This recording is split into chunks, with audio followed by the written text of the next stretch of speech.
চলুন আজ আচার্য জগদীশচন্দ্র বসু ভারতীয় উদ্ভিদ উদ্যানে কিছুক্ষণ সময় কাটানোর অপূর্ব এক অভিজ্ঞতা আপনাদের সঙ্গে ভাগ করে নিই। এটাকে আমরা শিবপুর বোটানিক্যাল গার্ডেন বা কলকাতা বোটানিক্যাল গার্ডেন নামেই বেশি চিনি। মেন গেট দিয়ে ঢুকেই বাঁদিকে টিকিট কাউন্টার, 30 টাকা করে টিকিট কেটে আমরা এবার সামনের দিকে এগিয়ে গেলাম। মূল দরজা দিয়ে ঢুকে সোজা এই কংক্রিটের রাস্তা ধরে আমরা এগিয়ে আসছি। দুদিকে সবুজ উদ্যান, সরোবর আর বিভিন্ন গাছ। সামনে এখন আমরা একটা সৌধ দেখতে পাচ্ছি।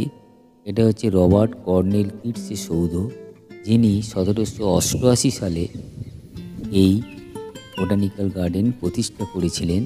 সেই সময়কার ব্রিটিশ শাসক ইস্ট ইন্ডিয়া কোম্পানির অনুমোদনে এই বাগানটি তৈরি করা হয়েছিল মূলত বাণিজ্যিক উদ্দেশ্যে। বিভিন্ন গাছগাছালি, উন্নত চারা তৈরি করে দেশে বিদেশে সাপ্লাই করবার জন্যে। অদ্ভুত সুন্দর। এখন দেখছেন একটি পুরনো আমলের ব্রিটিশ বাড়ি, সামনে পথ করা রয়েছে, অপূর্ব সুন্দর, শোভা অসম্ভব ভালো। সামনে ফুলবাগান রয়েছে, বিভিন্ন ধরনের গাছ রয়েছে, সুন্দর বনানী জঙ্গল, যেন এক সাজানো জঙ্গল। মধ্যিখানে প্রশস্ত পথ, শুকনো পাতা ঝরে পড়ে চাদর তৈরি করে রেখেছে। আবার পথ, আবার গাছ, আর তার সঙ্গে রয়েছে প্রচুর পাখির ডাক। আবার একটি বাড়ি, তার সামনে রয়েছে জলজ উদ্ভিদের কিছু নার্সারি, পরীক্ষা নিরীক্ষা গবেষণার চারা তৈরি এইসব হয়। আবার সোজা আমরা হাঁটতে আরম্ভ করলাম। সেই প্রশস্ত পথ, সবুজ লন, মাঝারি বড় ছোট সব বিভিন্ন ধরনের উদ্ভিদ। এত উদ্ভিদের নাম চিনি না, জানি না, কিন্তু এর সান্নিধ্য পেতে, এদের সঙ্গে থাকতে খুবই ভালো লাগছে। এটি হলো উদ্ভিদবিদ রক্স বার্গের সমাধি, যিনি ছিলেন এই বাগানের মূল রূপকার। 1793 সালে তিনি এর দায়িত্বভার গ্রহণ করেন। এখন আমরা যে বোটানিক্যাল গার্ডেন দেখছি, তার মূল রূপকার ছিলেন এই রক্সবার্গ। তার এটা স্মৃতিসৌধ। দেখুন, এই নেম প্লেট রয়েছে, এখান থেকে ডিটেলস পাবেন। এবার দেখুন একটি গাছ, যার পাতা ঝরে গেছে, কিন্তু কি শোভা। এখন দেখুন, এটি হচ্ছে একটি ফার্ম হাউস। বিভিন্ন ধরনের গাছ এখানে তৈরি করা হয়। এটি হলো ন্যাচারাল ট্রেল, জঙ্গলের মধ্যে স্বাভাবিক পথ করা হয়েছে জঙ্গলের ভেতরে ঢুকে অ্যাডভেঞ্চার নেবার জন্যে। খুব পাখির ডাক, আবার গাছ, সুন্দর প্রশস্ত পথ, বিভিন্ন ধরনের গাছ, বনানী। এটাই সরোবর, সরোবরের উপরে একটি ব্রিজ। সরোবরটিতে দেখুন সবুজ পদ্ম পাতায় ঢেকে রয়েছে। অল্প কিছুদিন আগেই শরৎকাল চলে গেছে, কিন্তু পদ্ম ফুলের আমেজ এখনো রয়ে গেছে। অদ্ভুত সুন্দর, অদ্ভুত সুন্দর। আবার গাছ, আবার পথ, মনে হয় বসেই থাকি। সেই সরোবর এঁকে বেঁকে নদীর মতো পদ্ম ফুলের পাতায় ঢেকে বিভিন্ন দিকে বয়ে গেছে। তার উপরে একটি সেতু রয়েছে ব্রিটিশ আমলে, যার একদিকটা ভেঙে গেছে, কিন্তু অপরূপ শোভা। এই ভিডিওটি আমি তৈরি করেছি কিছু স্থিরচিত্র এবং কিছু চলমান চিত্র নিয়ে। অদ্ভুত সুন্দর বিকেলের পড়ন্ত আলোয় এইরকম সরোবর প্রচুর রয়েছে। আবার গাছ, আবার লন, মাঝে মাঝে বসার জায়গা। সারাক্ষণ মনে হয় ঘুরেই বেড়াই, ঘুরেই বেড়াই। এখানে কিছু তাল গাছ রয়েছে। তাল গাছের কাণ্ড একটি বা দুটি, কিন্তু মাথা অনেকগুলি। অদ্ভুত সুন্দর। এইরকম তাল গাছ আমাদের গ্রাম বাংলার মধ্যে সাধারণত দেখা যায় না।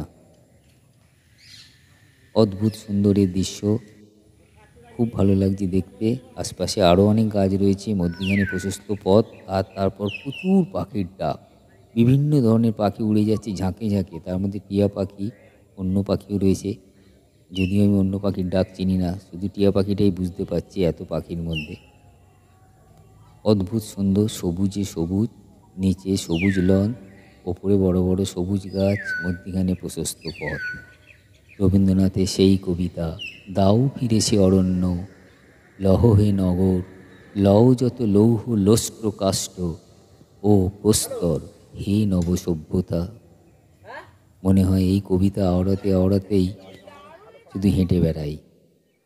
কলকাতার তীব্র কোলাহল, যানজট, কংক্রিটের জঙ্গল ছেড়ে যদি একটু শান্ত স্নিগ্ধ মন ফিরে পেতে চান, তাহলে কিছুক্ষণ সময় এই বোটানিক্যাল গার্ডেনে কাটিয়ে যান।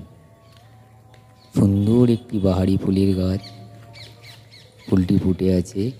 এরকম অনেক দেখা যাবে, সব কিছুই আমার এই সংক্ষিপ্ত ভিডিওয়ে ধরা যায়নি, বলাও গেল না। সুন্দর একটি গাছ, খেজুর গাছের মতো বাহারি গাছ। একটি ফুলের বাগান, এটি রক্সবার্গে স্মৃতিসৌধের ঠিক বিপরীত দিকে রয়েছে। অদ্ভুত সুন্দর, অদ্ভুত সুন্দর, বিভিন্ন ধরনের গাছে সমৃদ্ধ এক অদ্ভুত সুন্দর জায়গা। ক্যাকটাস গাছ, গাছগুলি সবে লাগানো হয়েছে, এরকম অনেক আছে। বাগানটি অনেক বড়, প্রায় 270 একর জমির উপরে তৈরি। 300 একর জমি নেওয়া হয়েছিল। কিছু বাহারি ফুলের গাছ আপনারা দেখতে পাচ্ছেন। এটা একটি সরোবর, তার উপরে মাছরাঙা জাতীয় কোনো পাখি বসে আছে। এরকম সরোবর প্রচুর রয়েছে, প্রচুর পাখি ডাকছে, অদ্ভুত সুন্দর, ভালো লাগবে। 300 একর জমি নিয়ে এই বাগানটি পরিকল্পনা করা হয়েছিল, কিন্তু পরে 30 একর জমি পার্শ্ববর্তী, এখন বর্তমানে শিবপুর বি ইঞ্জিনিয়ারিং কলেজ যেটি হয়েছে, তাদেরকে দিয়ে দেওয়া হয়েছিল। 270 একর জমির ওপরে বর্তমানে এই শিবপুর বোটানিক্যাল গার্ডেন প্রতিষ্ঠিত, যার মধ্যে গাছের প্রজাতি আছে 1400 আর গাছের সংখ্যা 17,000। কিছু বসার জায়গা আছে সুন্দর সুন্দর, আবাসিক পুরনো বাড়ি। প্রশস্ত পথ দিয়ে আমরা এখন হেঁটে চলেছি সেই বিখ্যাত 250 বছরের পুরনো বটবৃক্ষের দিকে, যে বটবৃক্ষ নিজেই একটা সবুজ পাহাড়, এক সবুজ পাহাড়ের জঙ্গল, যার আসল কাণ্ড বা গুঁড়িটি নেই, কিন্তু তার ঝুড়ি নেবে গাছটিকে বাঁচিয়ে রেখেছে এবং বিশাল এক চেহারা দান করেছে। সে নিজেই একটি জঙ্গলে পরিণত হয়েছে। সেই বটবৃক্ষের কাছে আমরা এখন উপস্থিত। এই সেই বটবৃক্ষ দেখতে পাচ্ছেন, যার প্রতিটি ঝুড়ি মাটির সঙ্গে নেবে এসে মাটিকে স্পর্শ করে মোটা মোটা গুঁড়ির আকার ধারণ করেছে। আসল গুঁড়ি কোথায় কেউই জানে না, সেটি নেই কোনো প্রাকৃতিক কারণে, কোনো ব্যাকটেরিয়া, ভাইরাস বা গাছের কোনো পোকা ইত্যাদি জন্যে আসল যে কাণ্ডটি সেটি নষ্ট হয়ে যায়, কিন্তু তার ঝুড়িগুলি গাছটিকে বাঁচিয়ে রেখে এই বিরাট এক বৃক্ষের রূপ দেয়। অপূর্ব সুন্দর। ভেতরে যাবার পথ রয়েছে, আগে ভেতরে যেতে দেওয়া হতো, কিন্তু এখন যেতে দেওয়া হয় না, কারণ গাছটির বিভিন্ন ক্ষতি সাধন হচ্ছে, সেই জন্য ভেতরে যাওয়ার। এটি হচ্ছে বটবৃক্ষের একটি সাইনবোর্ড, এখানে বিস্তারিত লেখা রয়েছে, তাই এখন ভেতরে যেতে দেওয়া হয় না। এই সেই পথ, আগে ভেতরে যেতে দেওয়া হতো, কিন্তু এখন বন্ধ রয়েছে। অদ্ভুত সুন্দর, অদ্ভুত সুন্দর। গাছের ঝুড়িগুলো একে অপরকে ধরে জড়িয়ে মাটির সঙ্গে মিশে রয়েছে, মাটিকে এসে স্পর্শ করেছে, মনে হচ্ছে একটি জঙ্গল। এবারে বটবৃক্ষের বাইরে রয়েছে একটি সরোবর, সেই সরোবরে রয়েছে বড় বড় সবুজ পাতা। এটা হচ্ছে জায়ান্ট লিলি। এই সেই জায়ান্ট লিলি ফুল ফুটে রয়েছে একটা। আমার ভাগ্য ভালো ছিল, আমি একটি ফুল ফোটা দেখতে পেলাম।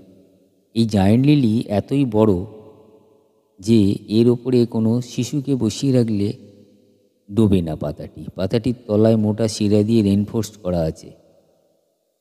এই জায়ান্ট লিলির মূল উৎপত্তি হল ব্রাজিলের কিছু অঞ্চল, অ্যামাজন অববাহিকা, পেরু, দক্ষিণ আফ্রিকা, বলিভিয়া, এই সমস্ত দেশ, এইখান থেকেই এই উদ্ভিদকে আগে এখানে অনেক বছর আগে আনা হয়েছিল। অদ্ভুত সুন্দর লাগছে, পড়ন্ত বিকেলের রোদ, চারিদিকে সবুজ লন, সবুজ বনানী, বটবৃক্ষ, তার সামনে জলের মধ্যে সবুজ বড় বড় থালা, তার মধ্যে লাল ফুল ফুটে রয়েছে, জায়ান্ট লিলি। অপূর্ব সুন্দর, অপূর্ব সুন্দর, বিভিন্ন ধরনের বৃক্ষ দিয়ে ঘেরা। অনেক লোকজন এসছেন, এই শোভা উপভোগ করছেন। আপনারা যখন আসবেন নিশ্চিতভাবে অনেক বেশি আনন্দ পাবেন, যা এই ক্যামেরায় ছবিতে পাচ্ছেন না। আর প্রচুর পাখির ডাক, প্রচুর পাখির ডাক, ঝাঁকে ঝাঁকে টিয়া পাখি উড়ে যাচ্ছে। আপনারা নিশ্চিতভাবে এখানে আসুন, বোটানিক্যাল গার্ডেনে কিছুক্ষণ সময় কাটিয়ে যান। দ্য গ্রেট ব্যানিয়ান ট্রি, সেই সাইনবোর্ড আবার রয়েছে। এই সেই সবুজ লন। এখন আপনারা যে বাড়িটা দেখছেন এটা হচ্ছে কিউরেটার্স হাউস।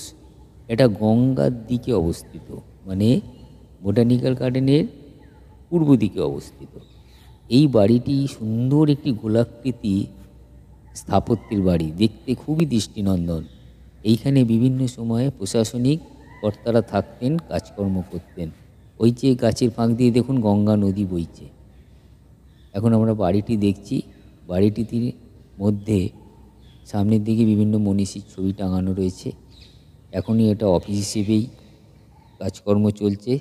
সামনে রয়েছে লন, খুব সুন্দর, আর প্রচুর পাখি ডাকছে, প্রচুর পাখি ডাকছে। এই সেই গঙ্গা নদী, একটি জাহাজ চলেছে, খুব সুন্দর লাগছে। আগে একটি জেটি ছিল, এই বোটানিক্যাল গার্ডেন থেকেই জেটি করে যাওয়া যেত, কিন্তু এখন বন্ধ। এখন আমি যেখানটা রয়েছি এখানে প্রচুর মশলার গাছ আছে, কারণ আমি যখন হাঁটছিলাম তখন এখানে কর্পূরের গন্ধ পাচ্ছিলাম।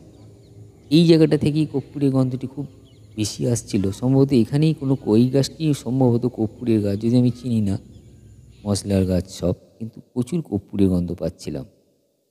আস্তে আস্তে সন্ধে নেমে আসছে, সূর্য অস্ত যাচ্ছে, সেও আমি দু একটা ছবি তুলে বন্দি করেছি। এবার ফেরার পালা।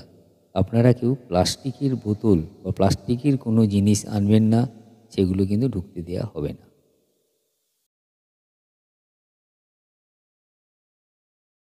আপনারা যদি এক্সাইডের দিক থেকে আসেন তাহলে ওখান থেকে বি গার্ডেনের বাস পাবেন, হাওড়া থেকেও বি গার্ডেনের বাস পাবেন, ধর্মতলা থেকেও বি গার্ডেন আসার বাস পাবেন।